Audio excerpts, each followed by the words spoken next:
तुम्ही शरीरानं आणि मनानं जरी स्ट्रॉंग नसाल तरी पण देवावर तुमची श्रद्धा किती स्ट्रॉंग आहे ह्याच्यावर ठरतं की देव तुम्हाला बोलावून घेईल नाही घेईल, तुम्ही तिथं पोहोचाल किंवा नाही पोहोचाल, ह्याचा प्रत्यय तुम्हाला या व्हिडिओमध्ये नेईल.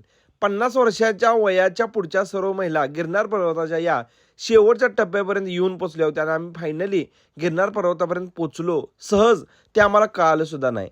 हे जे समोर बघताय इथंपर्यंत यायला लोक आयुष्यात तरसतात की कधी आम्ही इथं येऊ. पण असं म्हणलं जाते की तुम्ही देवाला बघायला जात नाही, देव तुम्हाला बघण्यासाठी बोलावून घेतो, त्यालाच तुम्हाला बघायचं आहे, त्याच वेळी तुम्ही इथं पोहोचू शकता. गिरनार पर्वत हा गुजरात मधील सर्वात उंच टोक आहे. ट्रेकिंगसाठी अवघडच असा हा थोडासा ट्रेक आहे. शरीरानं तुम्ही कमी स्ट्रॉंग असाल, मनानं असाल, परंतु देवावर श्रद्धा पाहिजे. देवावर श्रद्धा असली ना, जसं की या आजींच्या आहे, गुडघ्याला कापड बांधून देवापर्यंत पोहोचायची श्रद्धा. डोंगराची हवा बायला सोसन डोंगराची हवा.